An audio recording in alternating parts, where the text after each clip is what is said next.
yakni, Dia menciptakan Bapak bagi semua manusia, yaitu Adam, dari tanah. Kemudian Dia menjadikan keturunannya dari saripati air yang hina. Yakni, manusia berketurunan dari nutfah yang keluar dari sulbi laki-laki dan tulang iga perempuan. Kemudian Dia menyempurnakannya, yakni menyempurnakan Adam setelah Dia membuatnya dari tanah. Dia menciptakannya dengan sempurna dan kokoh. Dan meniupkan ke dalamnya ruhnya serta Dia menjadikan bagi kamu pendengaran, penglihatan, dan hati, yakni beberapa akal. Namun, sedikit sekali kamu bersyukur atas potensi yang dikaruniakan Allah Azza wa Jalla kepadamu. Yang berbahagia ialah yang menggunakan potensi itu untuk menaati Allah Ta'ala. Dan mereka berkata, apakah apabila kami telah lenyap di dalam tanah, kami benar-benar akan berada dalam ciptaan yang lenyap di dalam tanah, mengingkari dengan Tuhannya, ayat 10. Katakanlah, malaikat maut yang diserahi untuk menanganimu akan mematikan kamu. Kemudian hanya kepada Tuhanmulah kamu akan dikembalikan, ayat 11.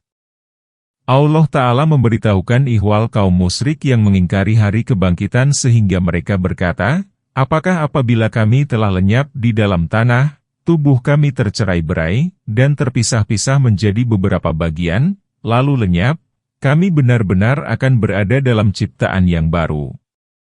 Apakah setelah kondisi kami demikian, kami tetap akan dibangkitkan?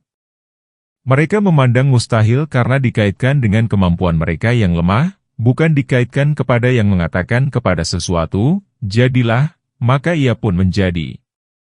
Karena itu, Allah Ta'ala berfirman, bahkan mereka mengingkari pertemuan dengan Tuhannya.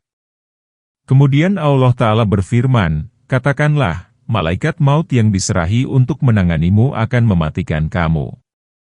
Lahiriah ayat ini menunjukkan bahwa malaikat maut adalah salah seorang malaikat.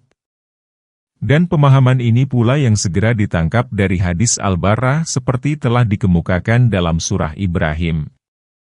Dalam beberapa atsar disebutkan bahwa malaikat maut itu adalah Israel. Pendapat yang mengatakan bahwa malaikat maut adalah seorang malaikat merupakan pendapat yang masyhur.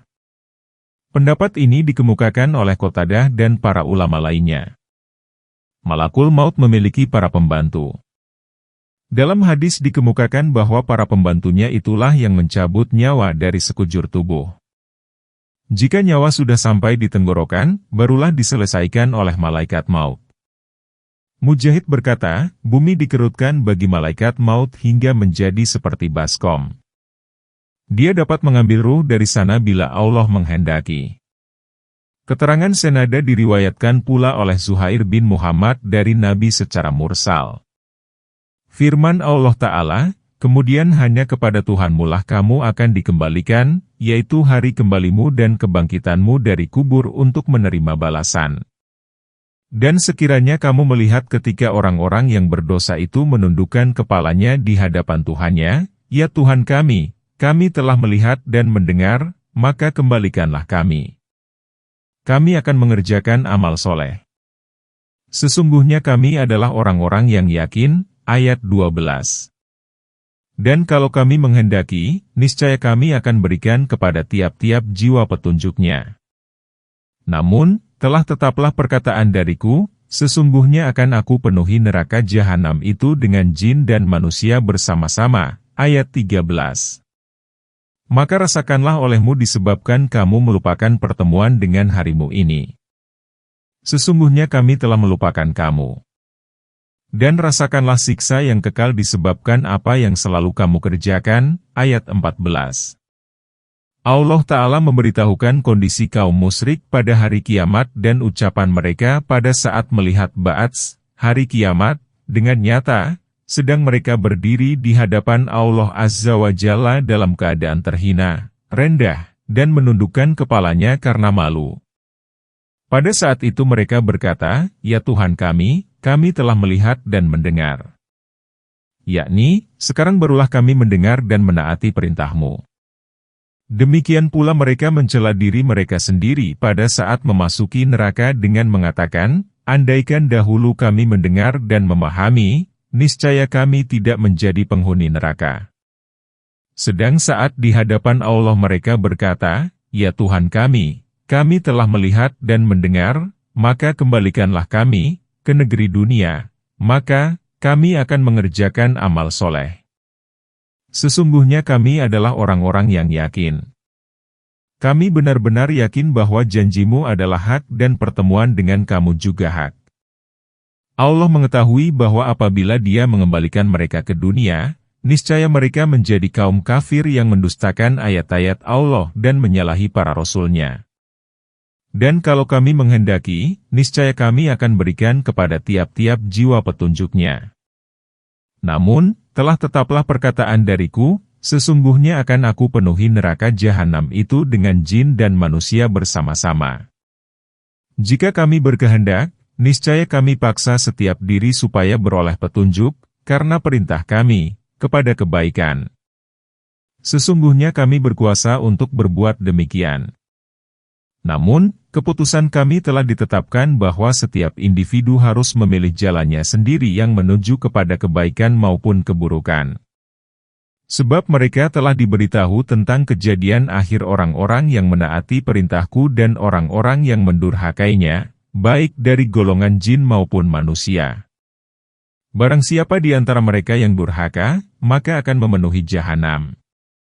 Adapun orang-orang yang taat dan mengikuti jalan keselamatan, maka kami akan menempatkan mereka di Darussalam dan dalam kenikmatan yang abadi. Kami berlindung kepada Allah dari keadaan yang dialami ahli neraka. Sesungguhnya akan dikatakan kepada mereka dengan nada mencela, "Maka rasakanlah olehmu disebabkan kamu melupakan pertemuan dengan harimu ini. Sesungguhnya kami telah melupakan kamu. Kami akan memperlakukan kamu dengan perlakuan orang yang melupakan sebagai balasan yang sepadan. Kalau bukan karena sebagai balasan, maka Allah tidak lupa atas apapun dan tidak ada satu perkara pun yang luput darinya. Hal ini sebagaimana firman Allah, maka hari ini kami melupakan kamu, sebagaimana dahulu kamu melupakan harimu ini." Firman Allah Ta'ala, "Dan rasakanlah siksa yang kekal disebabkan apa yang selalu kamu kerjakan, yakni disebabkan kekafiran dan pendustaanmu." Penggalan ini seperti firman Allah, "Maka sekali-kali kami tidak menambahmu kecuali azab." Surat An-Naba, ayat 30. Sesungguhnya orang-orang yang beriman kepada ayat-ayat kami adalah orang-orang yang apabila diperingatkan dengan ayat-ayat, maka mereka menyungkur sujud dan bertasbih serta memuji Tuhannya, sedang mereka tidak menyombongkan diri. Ayat 15. Lambung mereka jauh dari tempat tidurnya, sedang mereka berdoa kepada Tuhannya dengan rasa takut dan harap, serta mereka menafkahkan sebagian rezeki yang kami berikan kepada mereka. Ayat 16. Seorang pun tidak mengetahui apa yang disembunyikan untuk mereka berupa perkara yang menyenangkan pandangan mata sebagai balasan atas apa yang telah mereka kerjakan. Ayat 17. Allah Ta'ala berfirman, "Sesungguhnya orang-orang yang beriman kepada ayat-ayat kami, yakni membenarkannya, adalah orang-orang yang apabila diperingatkan dengan ayat-ayat, maka mereka menyungkur sujud, yakni mereka menyimaknya dan menaatinya baik dengan ucapan maupun perbuatan, dan bertasbih serta memuji Tuhannya, sedang mereka tidak menyombongkan diri, tetapi mengikuti dan mematuhinya, dan tidak seperti yang dilakukan oleh kaum kafir durhaka yang dungu itu." Allah Ta'ala berfirman, "Sesungguhnya orang-orang yang menyombongkan diri terhadap penyembahan kepadaku, mereka akan masuk ke dalam jahanam dengan kekal." Kemudian Allah Ta'ala berfirman, "Lambung mereka jauh dari tempat tidurnya." Maksudnya, mereka mendirikan sholat malam, meninggalkan tidur, dan tidak pula bersama istrinya. Sehubungan dengan ayat, "Lambung mereka jauh dari tempat tidurnya," Mujahid dan Al-Hasan menafsirkan sebagai sholat malam. Ada pula yang menafsirkan sebagai sholat antara Isya dan Subuh. Sedangkan Anas menyebutkan sebagai saat menanti sholat, seperti pada awal malam. Sedang mereka berdoa kepada Tuhannya dengan rasa takut dan harap, takut akan bencana siksanya dan berharap akan limpahan pahalanya. Serta mereka menafkahkan sebagian rezeki yang kami berikan kepada mereka. Dengan demikian, mereka telah menyatukan ibadah yang berdimensi sosial dan vertikal. Pelopor, junjungan, dan pemuka mereka di dunia dan akhirat dalam hal perilaku demikian adalah Rasulullah. Abdullah bin Rawahah berkata, "Kami punya Rasulullah yang membacakan kitabnya. Bila kebaikan membelah subuh yang cerah, kami melihat hidayah setelah buta.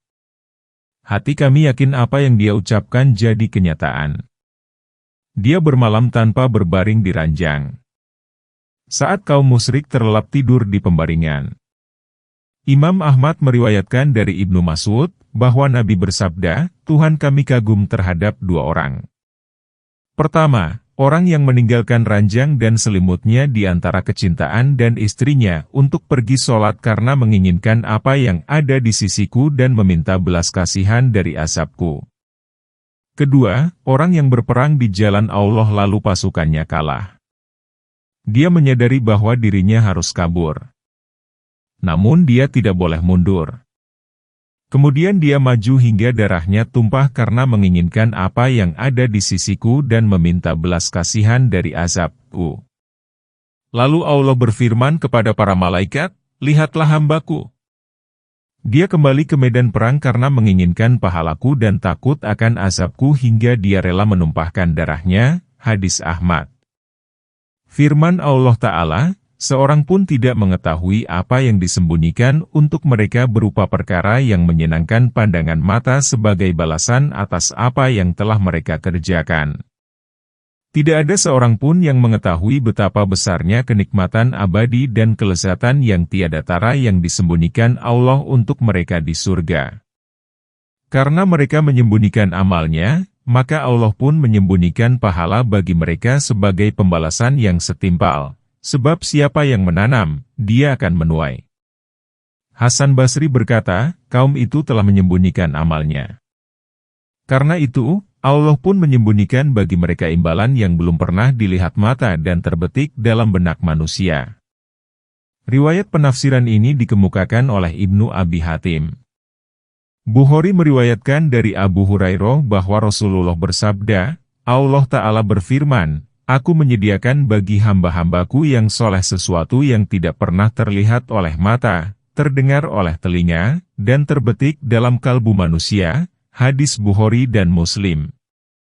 Hadis ini dikemukakan dalam Syahihain tanpa tambahan ini. Abu Hurairah berkata, "Jika kamu berkehendak, bacalah ayat, maka tidak ada seorang pun yang mengetahui."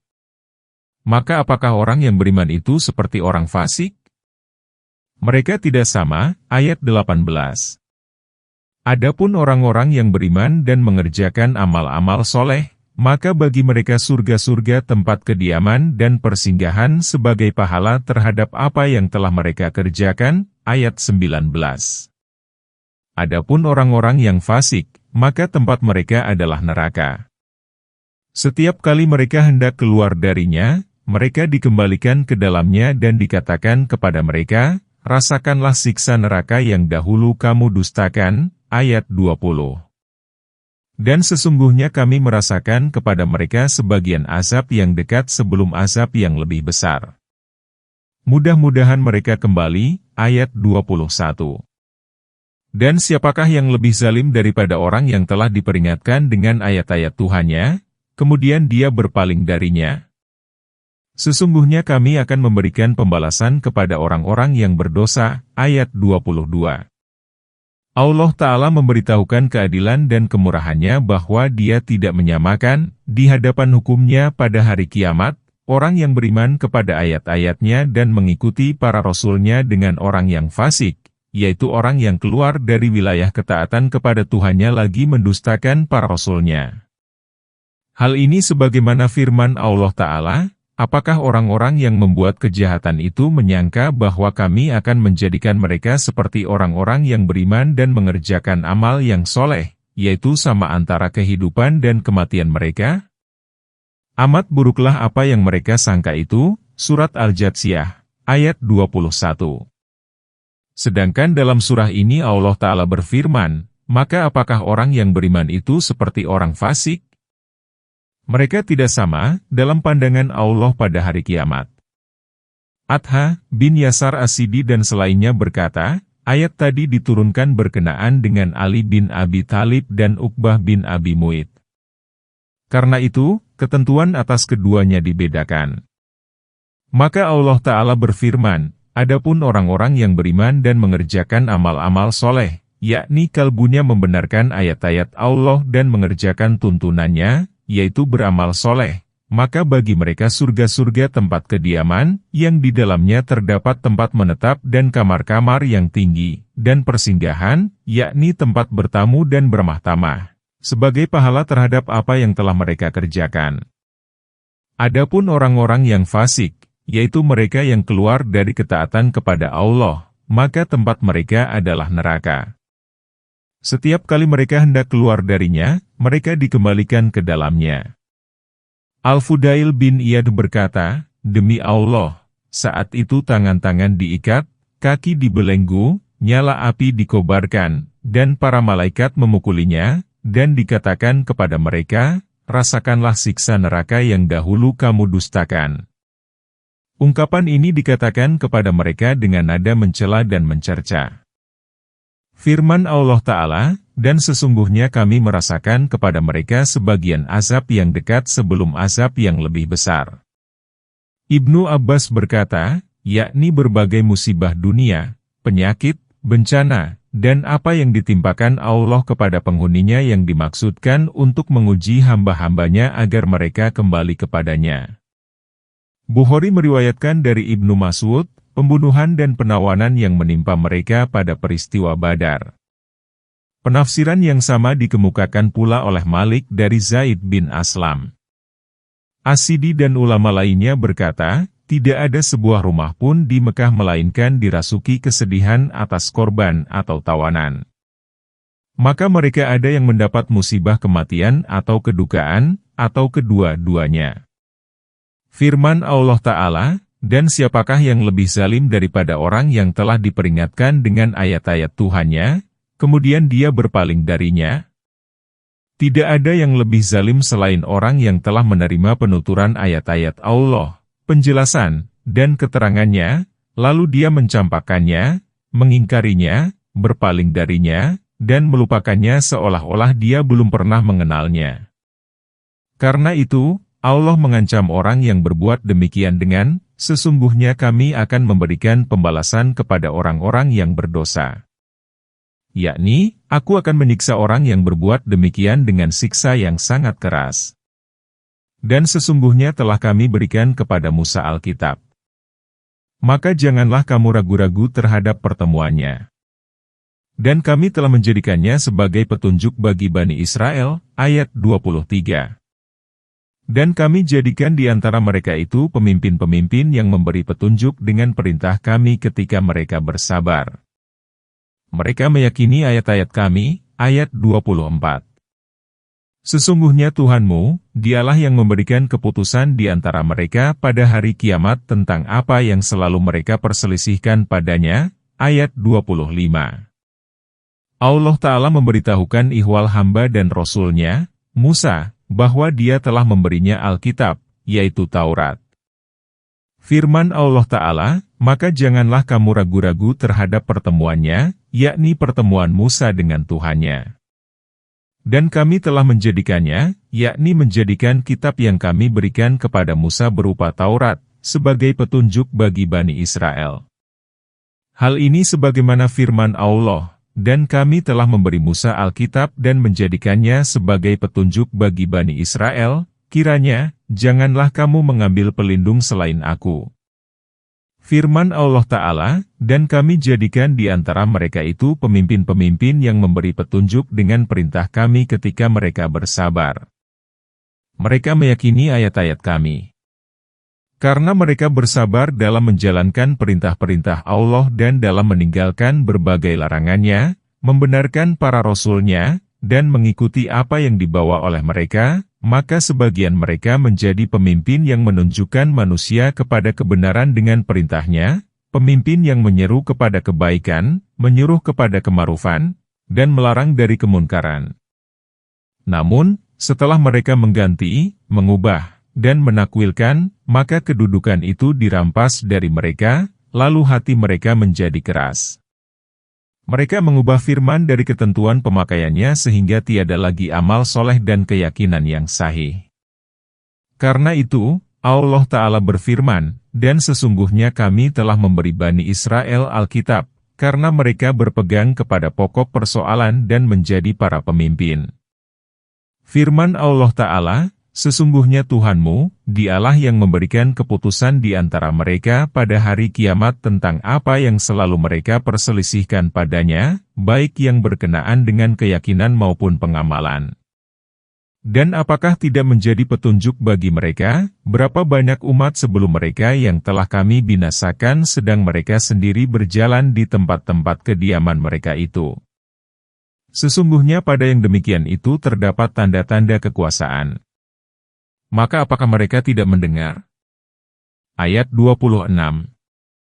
Dan apakah mereka tidak memperhatikan bahwasanya kami menghalau air ke bumi yang tandus, lalu kami menumbuhkan dengan air hujan itu tanam-tanaman yang darinya dapat makan binatang-binatang ternak mereka dan mereka sendiri. Maka apakah mereka tidak memperhatikan? Ayat 27. Allah Ta'ala berfirman, apakah tidak menjadi petunjuk bagi mereka yang mendustakan para rasul itu tentang pembinasaan umat-umat terdahulu yang sebelum mereka lantaran mereka mendustakan para rasul dan menyalahi jalan lurus yang mereka bawa? Maka tidak tersisa lagi dari mereka seorang pun yang masih hidup, tubuhnya, begitupun jejaknya. Adakah kamu melihat seorang saja dari mereka atau kamu mendengar suara mereka secara samar-samar? Karena itu, Allah Ta'ala berfirman, mereka berjalan di tempat-tempat kediaman mereka itu. Orang-orang yang mendustakan itu berjalan di tempat-tempat mereka yang dahulu mendustakan. Di sana mereka tidak menemukan seorang pun yang tinggal dan bermukim. Mereka semua binasa. Sesungguhnya pada yang demikian itu terdapat tanda-tanda kekuasaan, pelajaran, nasihat, dan dalil yang menunjukkan perbedaan antara orang-orang yang mendustakan ayat Allah dan kesudahannya dan orang yang beriman kepadanya serta kesudahannya. Maka apakah mereka tidak mendengar berita kaum terdahulu dan persoalan mereka? Firman Allah Ta'ala, dan apakah mereka tidak memperhatikan bahwasanya kami menghalau air ke bumi yang tandus? Allah Ta'ala menjelaskan kasih sayangnya kepada makhluknya dan kebaikannya yang terkandung dalam penurunan air, baik yang turun dari langit, atau yang dibawa oleh sungai, dan atau yang diluncurkan dari gunung-gunung ke wilayah-wilayah yang membutuhkannya. Karena itu, Allah Ta'ala berfirman, ke bumi yang tandus, yaitu tanah yang tidak berpepohonan. Lalu kami menumbuhkan dengan air hujan itu tanam-tanaman yang darinya dapat makan binatang-binatang ternak mereka dan mereka sendiri. Maka apakah mereka tidak memperhatikan? Maksud ayat ini, bukan Mesir saja, namun daerah-daerah lain yang dikategorikan tandus. Allah mengalirkan sungai Nil ke Mesir guna meningkatkan pasokan air dari Habsyi, Ethiopia, yang mengandung lumpur merah yang kemudian meliputi tanah Mesir yang kering dan berpasir sehingga sangat membutuhkan air tersebut. Lumpur yang dibawa pun menyuburkan tanaman. Maka pada setiap tahun mereka sibuk menangani air baru dan tanah baru yang diturunkan dan dikirimkan bukan di negeri mereka sendiri. Maha suci Allah yang maha bijaksana lagi maha pemurah, yang memberi karunia, dan yang terpuji untuk selamanya. Karena itu, dalam surah ini Allah berfirman, maka apakah mereka tidak memperhatikan? Termasuk ke dalam cakupan daerah yang harus diperhatikan ialah setiap daerah yang tandus. Demikianlah, penggalan di atas seperti firman Allah Ta'ala, dan merupakan tanda kebesaran bagi mereka, bumi yang mati yang kami menghidupkannya. Surat Yasin, ayat 33. Dan mereka bertanya, bilakah kemenangan itu, jika kamu merupakan orang-orang yang benar? Ayat 28.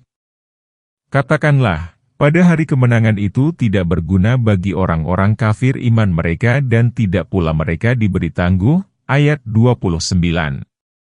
Maka berpalinglah kamu dari mereka dan tunggulah.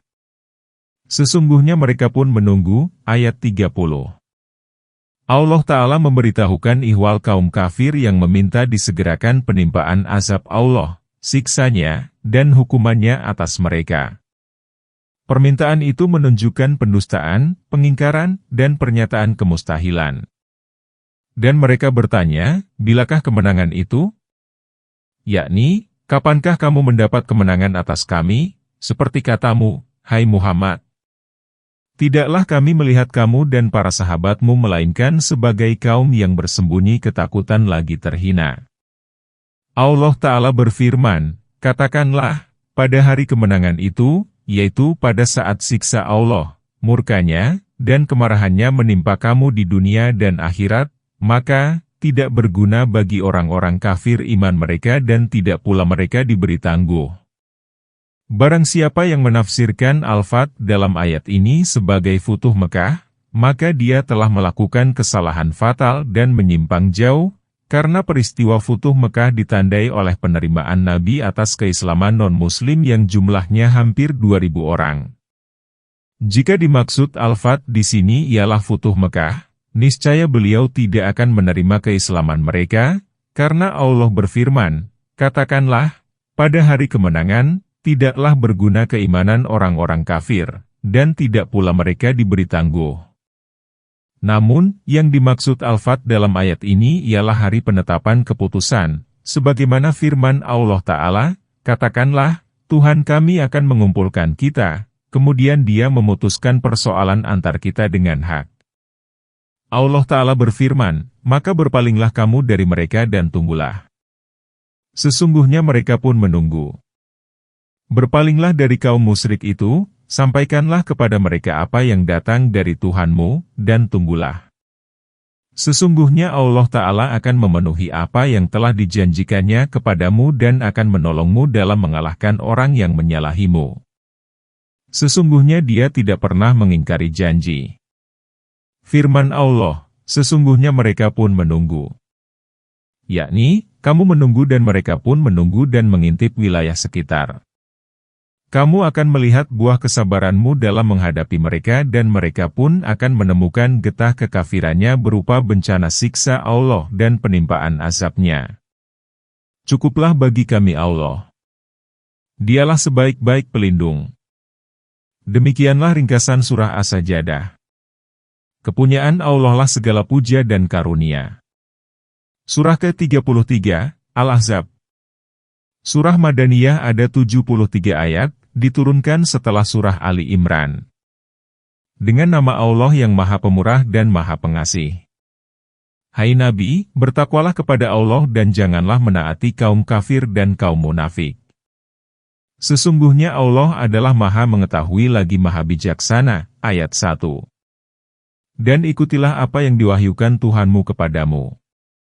Sesungguhnya Allah adalah Maha Mengetahui apa yang kamu kerjakan, ayat 2. Dan bertakwalah kepada Allah. Dan cukuplah Allah sebagai pemelihara, ayat 3. Imam Ahmad meriwayatkan dari Zur, dia berkata, Ubay bin Ka'ab berkata kepadaku, berapa surat yang kamu baca dalam surat Al-Ahzab atau berapa jumlah ayatnya?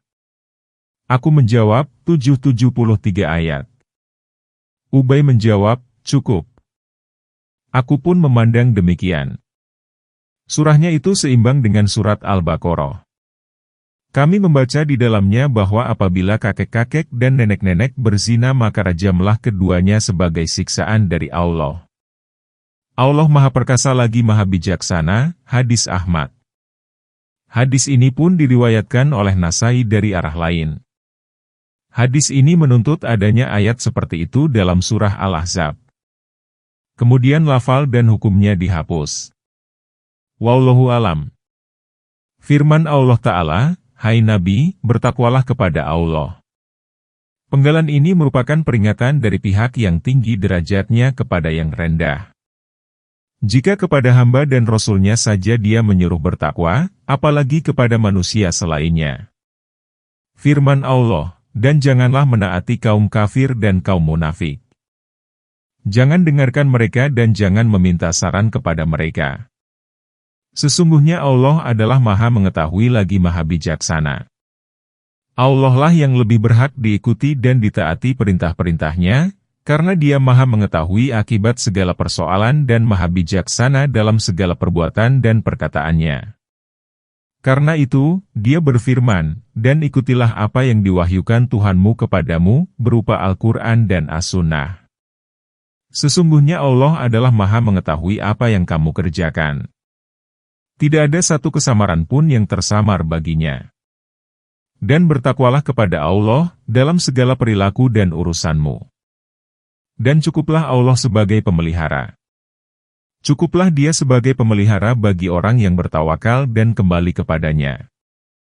Allah sekali-kali tidak menjadikan bagi seseorang dua buah hati dalam rongganya. Dia tidak menjadikan istri-istrimu yang kamu sihar itu sebagai ibumu dan Dia tidak menjadikan anak-anak angkatmu sebagai anak kandungmu. Yang demikian itu hanyalah perkataan di mulutmu saja. Dan Allah mengatakan yang sebenar-benarnya serta Dialah yang menunjukkan jalan. Ayat 4.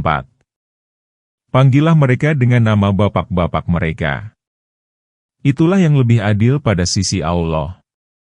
Jika kamu tidak mengetahui bapak-bapak mereka maka panggillah sebagai saudaramu seagama dan maula-maulamu. Tidak ada dosa atasmu terhadap apa yang kamu khilaf padanya, kecuali apa yang disengaja oleh hatimu. Dan Allah adalah Maha Pengampun lagi Maha Penyayang. Ayat 5. Sebelum Allah menjelaskan tujuan yang sesungguhnya, terlebih dahulu Dia menyajikan persoalan yang sudah dimaklumi dan konkret. Penjelasan antara ini ialah sebagaimana seseorang tidak memiliki dua hati di dalam tubuhnya, maka istrinya yang disihar dengan mengatakan, bagiku, kamu seperti punggung ibuku, adalah tidak akan menjadi ibunya sungguhan.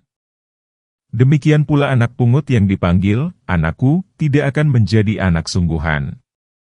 Maka Dia berfirman, Allah sekali-kali tidak menjadikan bagi seseorang dua buah hati dalam rongganya, Dia tidak menjadikan istri-istrimu yang kamu sihar itu sebagai ibumu. Penggalan ini seperti firman Allah Ta'ala, mereka bukanlah ibu-ibu mereka.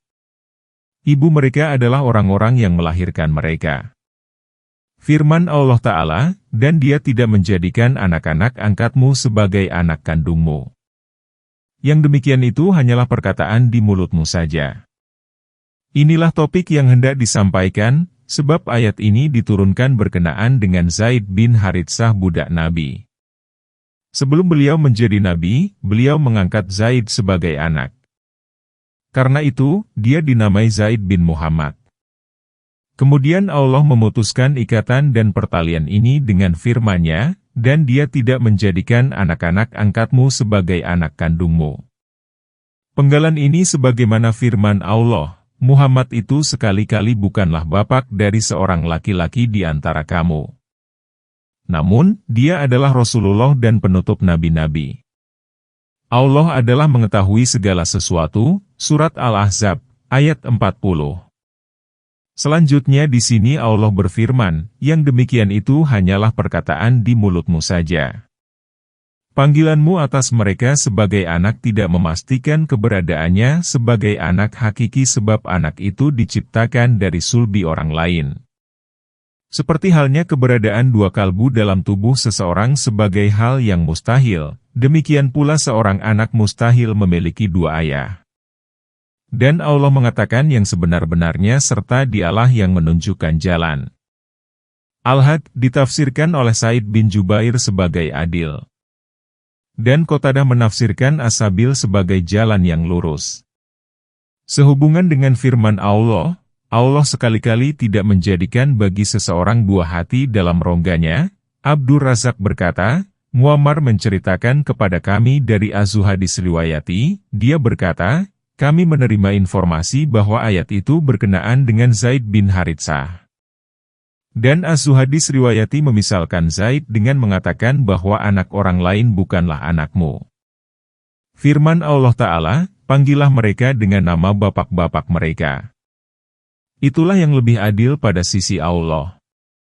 Perintah ini menasah, menghapus ketentuan yang berlaku pada permulaan Islam, yaitu boleh memanggil anak orang lain dengan panggilan, anakku.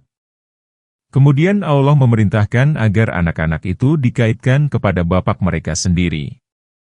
Praktik inilah yang adil, berimbang, dan soleh. Bukhari meriwayatkan dari Abdullah bin Umar, Zaid bin Haritsah adalah budak sahaya Rasulullah. Kami memanggilnya dengan Zaid bin Muhammad sehingga Al-Quran turun, panggillah mereka dengan nama bapak-bapak mereka. Itulah yang lebih adil pada sisi Allah. Hadis ini juga dikemukakan oleh Muslim, Tirmidzi, dan Nasai dari jalur Musa bin Uqbah. Karena itu, setelah hukum ini dinasah, dihapus, Allah Ta'ala membolehkan untuk mengawini istri anak angkat. Maka Rasulullah pun mengawini Zainab binti Jahsy, mantan istri Zaid bin Haritsah, anak angkat Nabi. Dalam ayat tentang muhadis riwayatim, Allah berfirman, dan istri-istri anak-anak yang berasal dari sulbimu. Artinya, istri anak angkat itu boleh dikawin, sebab anak angkat bukan berasal dari sulbi sendiri. Firman Allah Ta'ala, panggillah mereka dengan nama bapak-bapak mereka, berkenaan dengan Zaid bin Haritsah. Dia meninggal dalam perang Mu'tah, pada tahun 8 Hijriah. Firman Allah, jika kamu tidak mengetahui bapak-bapak mereka maka panggillah sebagai saudaramu seagama dan maula-maulamu, merupakan perintah mengembalikan nasab anak angkat kepada bapak mereka sendiri jika bapaknya diketahui. Jika tidak, panggillah mereka sebagai saudaramu seagama dan maulamu sebagai pengganti nasab. Kemudian Allah Ta'ala berfirman, tidak ada dosa atasmu terhadap apa yang kamu khilaf padanya, berarti bila kamu menasabkan sebagian mereka kepada seseorang yang bukan ayah sebenarnya karena khilaf setelah sebelumnya berupaya dan berusaha dengan optimal maka Allah menghapus dosa karena khilaf. Hal ini pun ditegaskan Allah dalam firman-Nya, ya Tuhan kami, janganlah Engkau menghukum kami apabila kami lupa atau khilaf. Dalam Sahih Muslim ditegaskan bahwa Rasulullah bersabda, Allah Azza wa Jalla, Allah yang Maha Mulia dan Maha Besar, berfirman, Aku telah melakukan permintaan dalam ayat di atas, hadis Muslim. Dalam hadis lain dikatakan, barang siapa yang memanggil bapak kepada orang lain padahal dia tahu bahwa orang itu bukan bapaknya maka dia kafir. Dalam ayat Al-Quran yang dimansuh dikatakan, sesungguhnya merupakan kekafiran jika kamu tidak menyukai bapakmu sendiri. Nabi itu harus diutamakan oleh orang-orang yang beriman daripada diri mereka sendiri. Istri-istrinya adalah ibu-ibu mereka. Dan orang-orang yang mempunyai hubungan darah satu sama lain lebih berhak di dalam kitab Allah daripada orang-orang mukmin dan orang-orang muhajirin, kecuali kalau kamu hendak berbuat baik kepada saudara-saudaramu. Yang demikian itu adalah tertulis di dalam kitab, ayat 6. Sesungguhnya Allah mengetahui kasih sayang Rasulullah kepada umatnya dan nasihat yang diberikannya kepada mereka. Karena itu, dia menjadikan beliau sebagai orang yang harus lebih diutamakan oleh kaum mukmin daripada diri mereka sendiri. Artinya, mereka harus mendahulukan beliau atas diri mereka sendiri. Hal ini sebagaimana firman Allah, maka demi Tuhanmu, mereka tidak beriman hingga mereka menjadikan kamu hakim terhadap perkara yang mereka perselisihkan, kemudian mereka tidak merasa dalam hati mereka sesuatu keberatan terhadap putusan yang kamu berikan dan mereka menerima dengan sepenuhnya. Surat An-Nisa, ayat 65. Dalam kitab Sahih dikatakan, demi yang jiwaku dalam genggamannya, tidaklah seseorang beriman sehingga mencintai aku melebihi cintanya kepada dirinya, hartanya, anaknya, dan manusia seluruhnya. Karena itu, Allah berfirman, Nabi itu harus diutamakan oleh orang-orang yang beriman daripada diri mereka sendiri. Bukhari meriwayatkan dari Abu Hurairah dari Nabi bahwa beliau bersabda, tidak ada seorang mukmin pun melainkan akulah yang paling utama terhadapnya daripada seluruh manusia, baik di dunia maupun di akhirat. Jika kamu berkehendak maka bacalah, Nabi itu harus diutamakan oleh orang-orang yang beriman daripada diri mereka sendiri. Mukmin mana saja yang meninggalkan kekayaan maka diwariskan kepada ahli warisnya yang ada. Jika dia meninggalkan utang maka datanglah kepadaku karena aku adalah walinya, hadis Bukhari. Hadis ini hanya diriwayatkan oleh Bukhari. Firman Allah, istri-istrinya adalah ibu-ibu mereka, dalam hal keharaman dinikahi, dihormati, dan dimuliakan. Namun, tidak dibolehkan berhalwat dengan mereka. Ijma ulama menetapkan bahwa kemuhriman itu tidak berlaku bagi anak-anak perempuan dan saudara-saudara perempuan mereka. Firman Allah Ta'ala, dan orang-orang yang mempunyai hubungan darah satu sama lain lebih berhak di dalam kitab Allah, yakni menurut hukum Allah, daripada orang-orang mukmin dan orang-orang muhajirin. Maksudnya kerabat lebih berhak memperoleh harta pusaka daripada kaum muhajirin dan Ansyar. Ayat ini menghapus ketentuan bahwa waris dapat diperoleh melalui perjanjian persahabatan dan persaudaraan yang sebelumnya berlaku di antara mereka. Ibnu Abbas berkata, dahulu, kaum muhajirin memperoleh warisan dari kaum Ansyar sedang kerabat orang Ansyar sendiri tidak memperolehnya, karena prinsip persaudaraan yang dijalinkan oleh Nabi.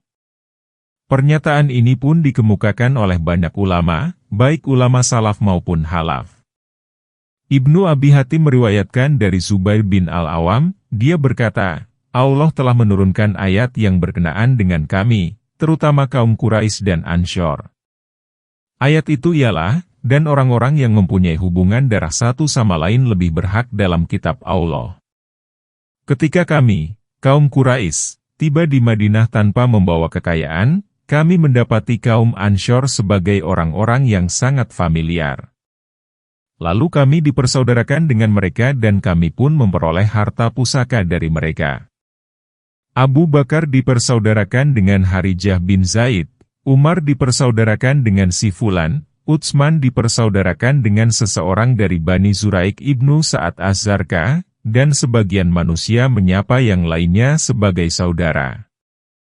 Zubair berkata, aku dipersaudarakan dengan Ka'ab bin Malik. Aku menemuinya dan menemaninya duduk. Aku lihat dia sudah terlalu berat untuk menyandang senjata.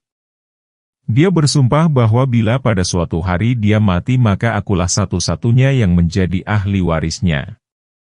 Kemudian Allah menurunkan ayat ini berkenaan dengan kami, kaum Quraisy, dan kaum Ansyar. Kemudian kami pun menetapkan pusaka berdasarkan ketentuan waris. Firman Allah Ta'ala, kecuali kalau kamu hendak berbuat baik kepada saudara-saudaramu, maka lenyaplah hak waris dan tetaplah prinsip pertolongan, kebajikan, silaturahmi, berbuat baik, dan wasiat. Firman Allah Ta'ala, yang demikian itu adalah tertulis di dalam kitab. Hukum ini ditetapkan secara tertulis pada kitab pertama yang tidak dapat diganti dan diubah yang menyatakan bahwa orang-orang yang mempunyai hubungan darah satu sama lain adalah lebih berhak menerima waris, walaupun sebelumnya Allah Ta'ala mensyariatkan hukum waris berdasarkan persaudaraan karena di dalamnya mengandung hikmah yang sangat dalam. Dia mengetahui bahwa hukum tersebut akan dihapus dengan hukum yang ditetapkan dalam kitab pertama dan ketetapannya yang berkenaan dengan syariat. Wallahu alam. Dan ketika kami mengambil perjanjian dari para nabi, dari kamu, dari Nuh, Ibrahim, Musa, dan Isa putra Maryam. Kami telah mengambil dari mereka perjanjian yang kokoh, ayat 7. Agar dia menanyakan kepada orang-orang yang benar tentang kebenaran mereka. Dia menyediakan siksa yang pedih bagi orang-orang kafir, ayat 8. Allah Ta'ala memberitahukan ihwal Rasul Ulul Azmi yang berjumlah 5 orang dan para nabi lainnya bahwasanya dia telah mengambil janji dan ikrar dari mereka untuk menegakkan agama Allah, menyampaikan risalahnya, tolong-menolong, saling membantu, dan bersatu. Hal ini sebagaimana firman Allah Ta'ala, dan ketika Allah mengambil perjanjian dari para nabi, sungguh, apa saja yang aku berikan kepadamu berupa kitab dan hikmah, kemudian datang kepadamu seorang Rasul yang membenarkan apa yang ada padamu, niscaya kamu akan benar-benar beriman kepadanya dan menolongnya. Allah berfirman, apakah kamu mengakui dan menerima perjanjianku terhadap yang demikian itu? Mereka menjawab, kami mengakui. Allah berfirman, kalau begitu, Saksikanlah dan aku pun menjadi saksi bersama kamu. Surat Ali Imran, ayat 81. Allah mengambil perjanjian ini setelah Dia mengutus mereka. Allah pun menetapkan perjanjian secara khusus kepada Rasul Ulul Azmi. Nama mereka ditegaskan di dalam ayat ini dan di dalam ayat-ayat Al-Quran lainnya. Pada ayat ini, Nabi didahulukan sebab kemuliaan beliau. Kemudian Allah mengurutkan nama-nama mereka sesuai dengan urutan keberadaannya di muka bumi. Firman Allah Ta'ala, agar Dia menanyakan kepada orang-orang yang benar tentang kebenaran mereka. Mujahid berkata, yang dimaksud orang-orang yang benar ialah orang-orang yang menyampaikan ajaran dari para rasul itu. Firman Allah Ta'ala, Dia menyediakan siksa yang pedih bagi orang-orang kafir, dari kalangan umatnya. Kami menyaksikan bahwa para rasul itu telah menyampaikan risalah Tuhannya, menasihati umat, dan menegaskan kepada mereka kebenaran yang nyata, terang, jelas, dan gamblang. Kaum yang mendustakan mereka adalah orang-orang yang bodoh, ingkar, dan kukuh dalam kesesatannya. Apa yang dibawa oleh para rasul itu merupakan kebenaran. Barang siapa yang menyalahi mereka, maka dia berada dalam kesesatan. Para ahli surga berkata, sesungguhnya rasul-rasul Tuhan kami telah datang dengan membawa kebenaran. Hai orang-orang yang beriman, ingatlah akan nikmat Allah atasmu ketika datang kepadamu tentara-tentara, lalu kami mengirimkan kepada mereka angin topan dan tentara yang tidak dapat kamu lihat. Allah adalah Maha melihat apa yang kamu kerjakan, ayat 9. Yaitu, ketika mereka datang kepadamu dari atas dan dari bawah, dan ketika tidak tetap lagi penglihatanmu serta hatimu naik menyesak sampai ke tenggorokan dan kamu menyangka terhadap Allah dengan bermacam-macam sangkaan, ayat 10. Allah Ta'ala menceritakan ihwal nikmat, karunia, dan kebaikan yang telah dianugerahkan kepada hamba-hambanya yang beriman berupa penghindaran musuh pada saat mereka terkepung. Hal ini terjadi pada peristiwa Handak, yaitu pada bulan Syawal tahun 5 Hijrah. Demikianlah menurut pendapat yang sahih dan masyhur. Perang Handak terjadi tatkala sejumlah pemuka Yahudi Bani Nadir yang telah diusir oleh Rasulullah dari Madinah seperti Salam bin Abi Al-Hakik, Salam bin Mushkam, dan Kinanah bin Arabi, berembuk dengan sejumlah pemuka Quraisy dan bersepakat untuk memerangi Nabi. Kemudian mereka menemui Bani Ghatafan, mereka lalu bergabung. Kaum Quraisy berikut sejumlah kabilahnya juga berangkat di bawah pimpinan Abu Sufyan Syar bin Harb. Bani Ghatafan dipimpin Uyainah bin Hishin bin Badar. Jumlah mereka seluruhnya sekitar 10.000 orang. Setelah Rasulullah mendengar keberangkatan mereka maka beliau menyuruh kaum muslim menggali parit di sebelah timur Madinah. Penggalian ini dilakukan atas saran Salman Al-Farisi. Rasulullah bersama kaum muslim menggali dan mengangkut tanah. Kemudian datanglah kaum musyrik. Mereka mengambil tempat di sebelah timur Madinah dekat Gunung Uhud. Segolongan dari mereka mengambil tempat di beberapa dataran tinggi Madinah. Hal ini sebagaimana firman Allah Ta'ala, ketika mereka datang kepadamu dari atas dan dari bawah. Rasulullah dan kaum muslim lainnya berangkat. Jumlah mereka sekitar 3.000 orang. Pendapat lain mengatakan bahwa jumlah mereka sebanyak 700 orang. Mereka bersandar ke pohon sili, sambil mengawasi musuh. Handak merupakan parit yang tidak berair dan berfungsi untuk menghambat pasukan kavaleri dan infanteri agar tidak sampai kepada mereka. Sementara itu kaum wanita dan anak-anak ditempatkan di benteng Madinah. Bani Quraisyah, yaitu salah satu golongan Yahudi, memiliki benteng di sebelah timur Madinah. Mereka memiliki perjanjian dengan Nabi dan jaminan keamanan dari beliau. Jumlah mereka sekitar 800 orang. Huyai bin Akhtab An-Nadari menemui Bani Quraisyah. Dia terus merayu mereka hingga mereka pun melanggar janji. Dengan demikian, menjadi banyaklah kelompok yang hendak memerangi Nabi. Karena itu, urusan menjadi gawat, penting, dan genting. Sehubungan dengan hal ini, Allah Ta'ala berfirman, di sana kaum mukmin diuji dan mereka diguncangkan dengan hebat. Kaum muslim tinggal di dalam kota Madinah dalam keadaan terkepung selama kurang lebih 1 bulan. Namun, golongan-golongan musuh tidak berhasil menyentuh mereka dan tidak terjadi pertempuran di antara mereka, kecuali Umar bin Abdi Wad al-Amiri. Dia termasuk pasukan kavaleri yang berani dan dikenal pada masa jahiliyah.